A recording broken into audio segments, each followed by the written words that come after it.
There's a belief that law enforcement, not specific to the city of San Jose, but law enforcement may be making car stops based on race and gender and dress.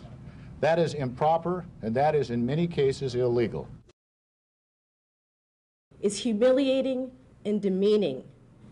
Having your car searched, being frisked, being asked about who you are and what you're doing in a particular neighborhood, all of these things are painful reminders that you're really a second-class citizen.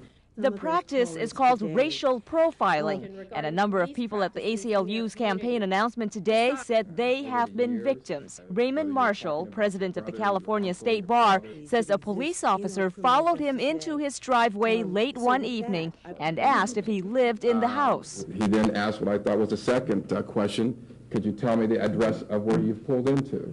I identified the address, the correct address, remarkably enough, and the officer then proceeds to simply thank me for cooperating.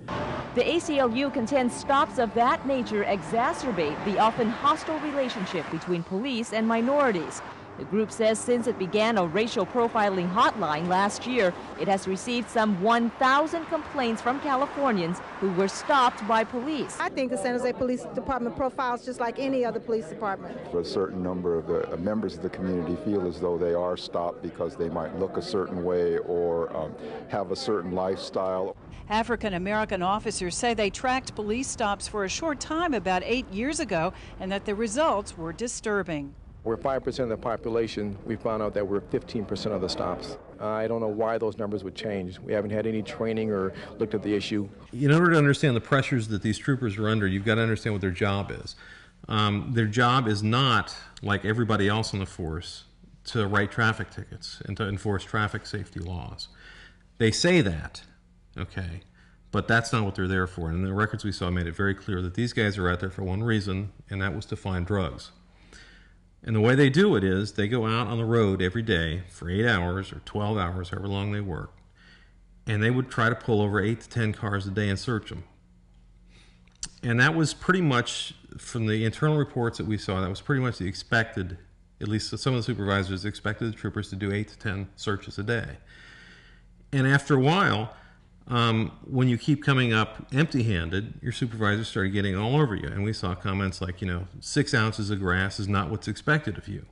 You're supposed to be out there finding drugs and large quantities of money and guns, and you're not finding anything, so work on your techniques. Senator Kevin Murray from Los Angeles introduced a bill called SB 78, the California Traffic Stop Statistics Act. It's more commonly known as the DWB bill, the Driving While Black or Brown bill, and it would require law enforcement for the first time to collect data regarding the race and ethnicity of motorists who are stopped by police.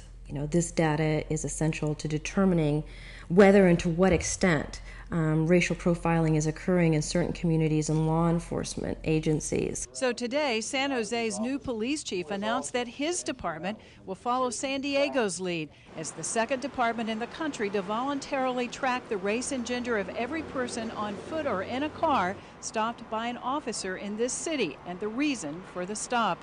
That's about 120,000 a year, he says. Only about half of those result in a citation or arrest.